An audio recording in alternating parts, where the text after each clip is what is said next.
I'm off to catch a turpin. You mean a tarpon? Well, how on earth you expect for me to know? I'll be on the boat Moonflower, getting seasick by the hour at the Turpin Rodeo. One time I catch a tiger shark, or it might have been a gaur. Anyhow, the thing he looked just like my dear old mother-in-law.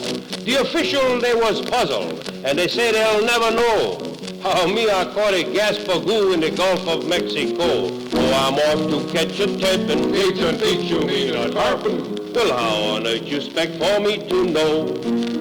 If I drown out by the piling, tell my wife I went down smiling at the Turpin Rodeo. The Grand Isle Tarpon Rodeo, of course, July 18th, 19th, and 20th, Grand Isle, Louisiana. Session number 3, August 7th, 1949, Jackson, Pollock. Jackson, it's good to see you again. Tell me what you see.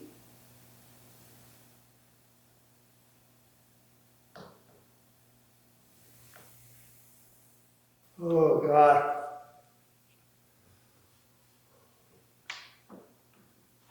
All I see is like a half a face. Like I can see like an eyes cut out. It's like dark. It's like chiaroscuro, you know, is what we call it. And the damn steam's coming up off the street. I don't know where the hell it is. When does it seem to be taking place?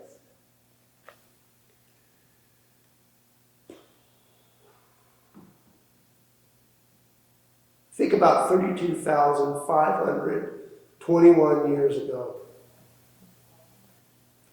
Move to that incident. Okay. How long does the incident go on?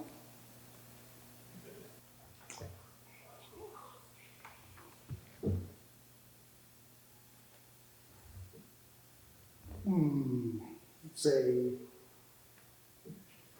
7.5 years. Okay.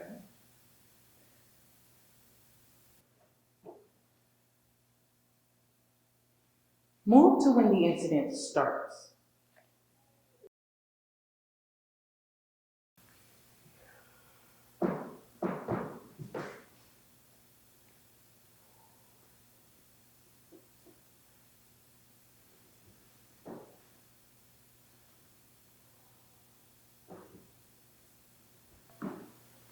Okay, I'm there. What can you see? I see 2 mimes and kind of a big blocky building behind them.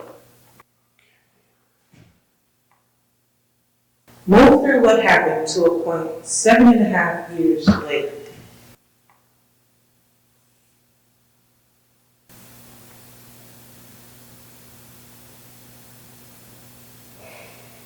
Okay, I'm through it. That's a big story. What did you find? Well, there's these mimes, and there's the 2 main mimes, and you know, romantically, I want them to be a couple or something, but who knows who they are, but they seem to be running things. And then they have like a little troupe. They are street artists or guerrilla artists and kind of street urchin kind of people. And they seem to like the cops. I see there's a few cops standing around the edges of the crowd. There's a crowd that's been watching them. And now they're getting hassled to move along.